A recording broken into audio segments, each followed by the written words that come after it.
Okay, so we are back with Brad from Off the Rails. And first and foremost, happy Father's Day. Thank you. Thank you very much. I have I see you have a special outfit on today. What is this? Kind of looks like the turtle guy from Master of Disguise. It's summer in Florida. So this is what summer in Florida working on a railroad looks like. Palm tree and flowers. Yes. and the hat, and then we were talking about the glasses. Yes, my new glasses. Ward Kimball, who worked with Walt Disney and was his creative genius behind Walt's Railroad at Home up on Carrollton Drive in Beverly Hills, and eventually to the Walt Disney World Railway. Mm-hmm. Ward Kimball was an engineer, a creative individual who loved trains. So in deference to Ward Kimball, I wanted to get a pair of glasses and bring Ward into my train world, if you want. So those are the actual 1920 frames he had, and you just put your prescription in them? No. No, Ward Kimball just passed away maybe around 10 years ago, but no, his frames were black. So I decided I wasn't going to copy him exactly, but I liked the look. Those are black, though. Well, it's getting there. So I wish I had Ward's creative ability, because that would be something. But no, I appreciated his work. Walt Disney was constantly talking about Ward Kimball, and Ward Kimball did a lot for railroads. Railroad's a big part of Disney World, as well as Disneyland for that matter. And Ward was a big inspiration behind that. He was a real railroad guy. And does that allow you to see into the past or the future? These are set to see today, because my eyes change over time, so I'm told. But for today's work, couldn't be better. Okay. So what do we have for today? Well, we have today something really special. It's Father's Day, and my son decided that he would look around and try to find something that would be appropriate. I see some really nice set of green trains there. Where did those come from? Well, they're olive, and this was my Father's Day present, and I'm just blown away by it. They're beautiful, absolutely incredible condition. What fantastic of a person, amazing, absolutely the best ever son got that. Well, that would be Matt, my railroad man. But Matt's kind of come around. He's had beautiful collections of various things from all over the world. But railroad, he kind of looked at this the first time we met one another 21 years ago, and he said, too many trains, got to get rid of them. You don't have any room for this stuff. And so eventually he decided to take a look at it, and he's slowly changing his mind, and he certainly had my attention. So my Father's Day gift was terrific, unbelievable, beautiful set for the age, going back to the 1920s. And of course the engine being a number 8. The set is in olive. It's absolutely pristine. I don't know where he does this sort of stuff, but he goes all over the world to find really neat things.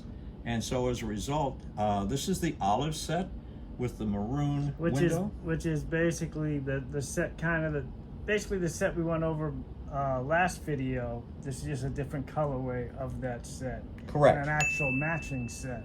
That is correct. And as you see, the windows, all the cellophane in the windows, it is absolutely pristine. The set is just absolutely beautiful for its age. Looks great to me. Oh, it's beautiful. And right behind it is something that I've collected over the years, and that's the Lionel City Station. When Lionel made these stations, they made quite a few of them, 7, I believe, to be exact. And they made them in all different colors and all different styles, but basically the same size. The brass with the Lionel City on it is very attractive, as well as the maroon colored doors, the green with the cream frame. It says waiting room. Is that like... That's correct. That's a station. The so doors. People waited in there for the train. They didn't get tickets in there, or they're just waiting. You could buy a ticket, and you could wait for the train as well. And of course, you check your baggage, and then as the train would arrive, you have your porters that would put the baggage into the baggage car, and then of course you would board the train.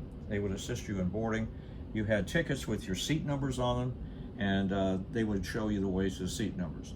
that Main Street little sign back there with the lamp. Yeah, I see. I've had that since I was 4 years old. So that came with it or no? No, that was a separate piece that I got. Looks like it goes with it. that piece is 74 years old, so yeah. It's in good shape. It works, and it lights up. Oh yeah, I don't have it wired, but yes, it does. I wired just to check it, but it does light up.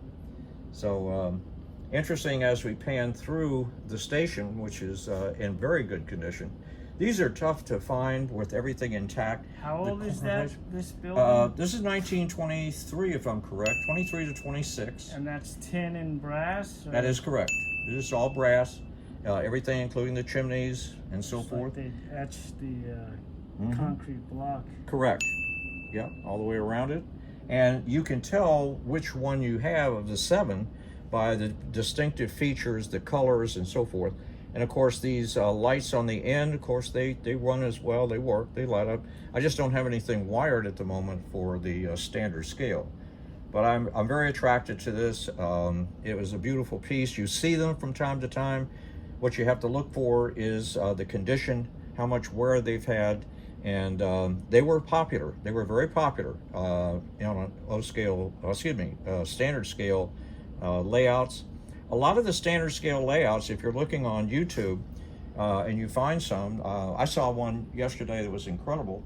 I think his name is Frank Pugliese up in Rockport, Illinois, and I think he bought everything in the world except a few pieces. So if you have a chance to take a look at Frank's O-scale museum, if you want to call it that, it is terrific. He's got a piece of just about everything you can imagine. I'm about at the other end of the Arctic, and but what I do have, I really appreciate it. It's beautiful stuff, and my Father's Day gift was incredible. Off the wall, off the rails, but absolutely a wonderful. So what is this? So this one is smaller than this. That's correct. So now like we were saying last week, we're going to take you through the various stages. This, of course, is standard gauge. We went over that pretty well. Now we come into O gauge. O gauge was produced in the pre-war era. It started to be very popular, and began somewhere around 1919, and then began to move on through. This particular engine and all of the cars, whether it's standard or O gauge, I have a terrific book, which is quite outstanding, and it helps me to locate and understand. Lionel trains. And it's written by David Doyle, A Collector's Guide to Pre-War Lionel Trains from 1900 to 1942. So all of these are pre-war, including the 1900s, which began. So this is kind of a go-to encyclopedia. It's a guide, and if you're going to do anything like this, you really need to have a guide, and so that you know what you're looking for and what you're buying. And this even had pictures in it as well, as far as... Yes, it does, which is really very helpful.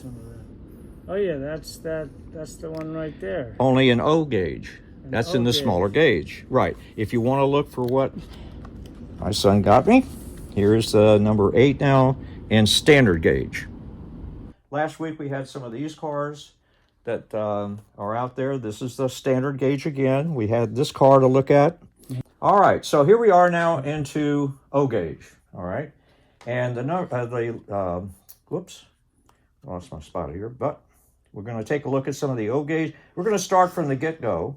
All right, and we're going to look at things like this particular caboose. But first, I want to call attention to something that you may not know, but there are a lot of other older toy companies that made trains. And this particular one is the Ives Railroad Lines. I think that's too bright. Okay. Yeah, I don't need it. Oh, okay. So that's produced by Ives Toy Company. They were a competitor of Lionel in the 1920s. They produced some interesting cars. You're panning over now to passenger cars, and you'll see it on the top header that says the Ives Railroad Lines. No. That's a Saratoga. That's a coach car, and then you have another coach car. Ives Railway Lines Buffet. Yeah, that's the dining cart. That would be a dining car, because you can see the doors are a little bit larger, like so that you can move food and so forth into the dining car. So those are a competitor of Lionel. They do appear from time to time on the internet, which you are But seeing these are just the in. harder to find. Yes, they don't, especially in good condition. A lot of those were a little smaller, and they were picked up by kids a lot. And if they came from New England, whatever, they have a tendency to have some moisture issues. If you go back a little bit, you're going to see this right here on the back of the tender for that particular engine. This one is number 262 in O gauge, and that's a nice engine. And so in the book, we can go over Is here. that the coal cart or something? That's your coal for the engine. That's correct. But that It's came called with a tender. that came Yes, with the engine. it's a set. Yes. Mm-hmm. Lionel 262. 262. Here we go. 262. You see it in the book. 262, 1931 to 1935, and there's a comparative value. This is in. Well, it's not like new, but it's better than excellent.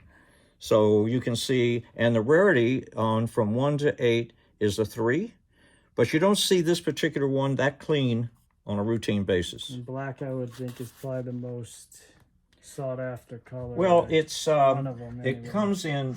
Lionel did gunmetal gray. They did black. They also did blue, as you can see, like a 263 steamer. You're going to see in the catalog is blue, and from time to time they'll do a red engine as well. That's a 264, and that is more of the I see it's your blue. Lionel has an orange group standard, and Frank's YouTube presentation shows him opening up a new orange standard gauge, incredibly expensive. And he'll tell you about it if you look at that particular YouTube. Is this one the first they started using copper? They began putting copper, nickel, as well as brass on engines, and that really began about 1928, if my memory serves me correctly. And but it began before that as well, because all of your prior standard gauge feature a lot of metal, and it's very attractive over time. This copper, the nickel, the brass, and the nameplates, everything on the nameplate, even your journal covers in copper. Those are copper? Those Yep. Yeah, and it looks good because usually copper can be a pain. It'll turn green, so... If it's exposed to a lot of moisture, yes. So that's something that actually does happen. So the book is really important, and I'll mention one other issue that really helped me along in the hobby. I've known this gentleman for about 28 years, and you might know it if you follow railroading. Ready to Roll, Bill has always had an incredible following. He was one of the largest, if not the largest, MTH, how should I say, hobby house for purchasing. He does everything throughout the world, international shipping, especially in England. Lionel, of course, has gone off the rails with some of their pricing. Now, I think their most expensive item is $3,000. What? On a engine. But, that's a you know, price of a car, almost. Yeah, I know. But, you know, there are all kinds of collectors. A lot of a lot of the standard trains are put on layouts that are carpet. Now, there's a couple of reasons for that. Number one, it keeps them pretty pristine. They're not picking up, you know, scenery and so forth that might be on the track or blow on the track or whatever. So if you're going to run those hugely expensive and beautiful trains, you want to have them pristine, clean. You don't have to worry about the engine clogging up with maybe carpet hair. So they use these carpets, which are they don't give off a lot of dust, and they don't shed. So the engines do not pick up Why don't they just use fibers. AstroTurf then? It's what? Why don't they just use AstroTurf? Well, that's a good question, but I don't think that would fit well. The vibration alone would move the track. The track in standard scale, as I showed you last week, have metal ties. Now here is the track that Lionel started out with in the 1920s. You're going to see that the height of it, it's tube track, but when you look at the ties, they're brown in color. All right. How do they connect? Like these? Okay. They have a prong on one Okay. end and a receptor on the other. Okay. And so you're just sliding them in, and they connect. Simple. All right. So they had it easy for the kids to be able to do this sort of stuff. But then again, kids back then, and I say back then, when I was growing up in the 1940s, 50s, 60s, we were really had a lot to do with engineering, wiring, and things like that. Wiring is not one of my favorites. I'll mention that for sure. My son is really a good electrician, and that helps out. But I don't wire a lot of stuff, and I just fidgety with the wires and the this and the that, and you got to connect this one, that one, that light comes. No. That's just beyond me. But the good part about this stuff is if you have an entry-level like or appreciation for trains, you can still get in this hobby thanks to Menards, which is I had mentioned on one of my private shows. I've seen some of their things, and they look good, and they run out of the package, and they're less expensive. They're the starter set, if you will.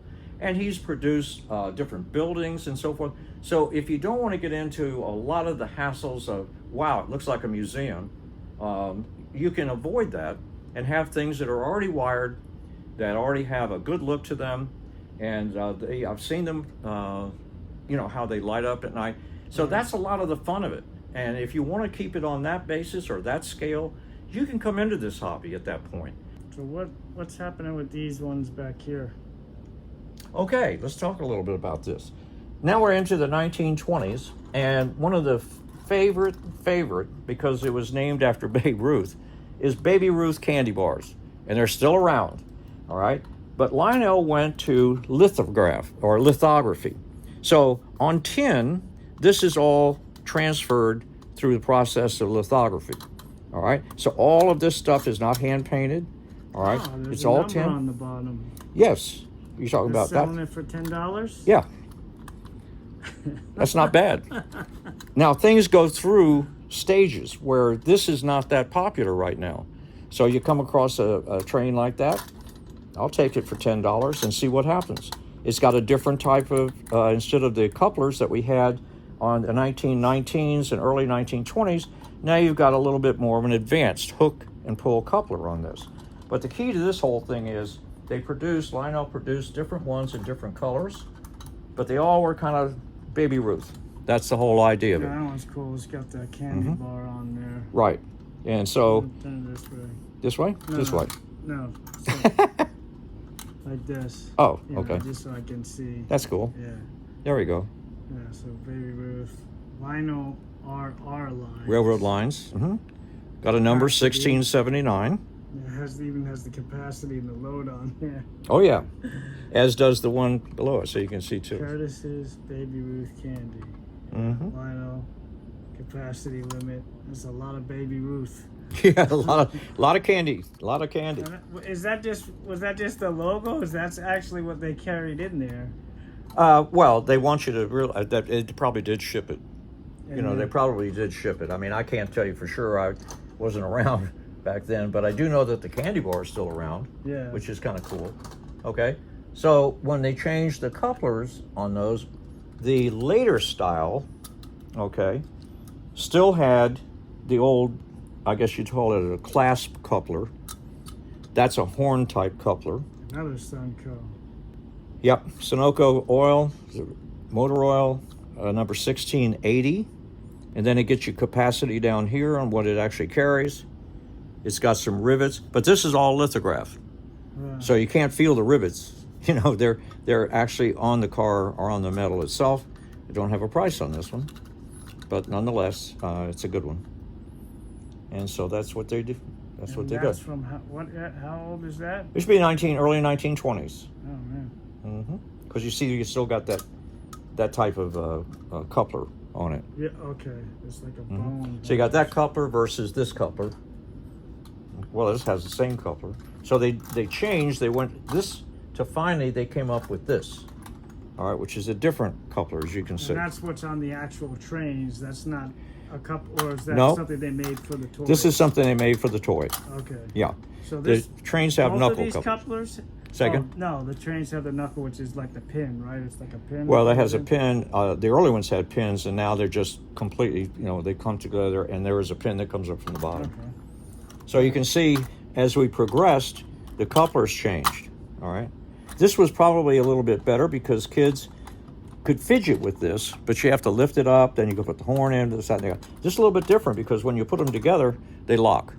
And then to get them apart, you push them sideways, and then you get them apart. So it's a little bit better for the kids to be able to do Easier that. for them to do it. Mm-hmm. All right.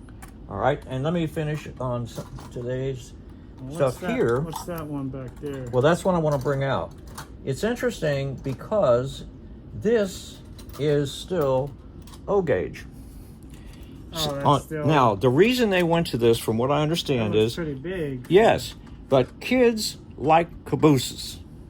Every kid in the world waited for a train to go by, and the caboose was the thing that indicated that the train had completed the crossing.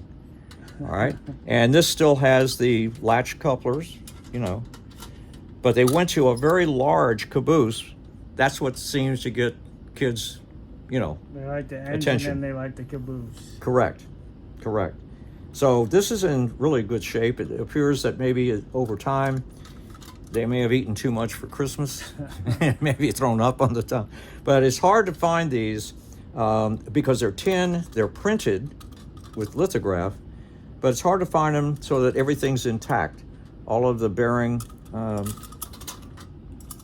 the wheels and so forth. So it's stamped out, it's stamped, and it's lithographed. Okay? All right, so we're up into the mid-1920s, early maybe 1930s now. So we're moving along a little bit. And so we're going to, at this point, you talked to me something about a bonus thing or something? Yeah, so what I wanted to do is, because Brett has a whole bunch of trains, but not only trains, he has other stuff, memorabilia or stuff like this, like the Lionel building, stuff train related that's not necessarily going to run on the tracks, but we thought it'd be cool to showcase some of that stuff and to actually what does that mean, time to go? No, actually, believe it or not, on the locomotives back in the 1880s, the bells were a big part of notifying when individuals. the train was in, they would come into the station.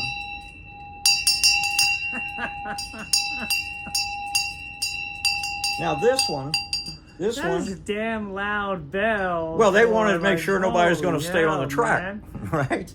Like, And the cows didn't pay attention to it too much, but then again, they only rang bells when they're entering or leaving a station. Okay, the rest of the I time. remember seeing them in like some movies. They would see that. I think I seen them where they would even like as the train's pulling in, somebody's hanging out the side of the train. Well, one not of with the those bell, things. with a lantern, especially Oh, at the night. lanterns? Yeah, lantern. This was on a pivot. Okay, if you come over, you can take a look here. I think we can see a bell. Oh, they kept them on the front of the train or something. At that one point, but I've got a better one from here. Oh, okay, here, for instance. Now you see how the bell is able to pivot? Yeah. Okay, it actually attached by cord So to the... he would pull. Yeah, we'd so pull the it. guy would pull it. That's correct. So when it was Okay. pulled from the top, this is what you get.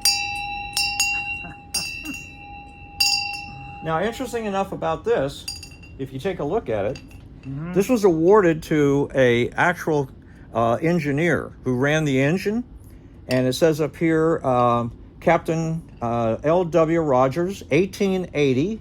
Okay. Ah, Buck Rogers. Yeah. Only not in the sky on the rail, right?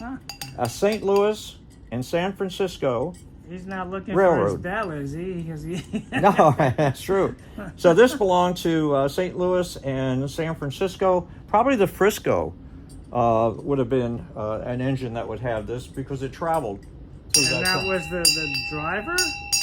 The engineer is your driver of the train.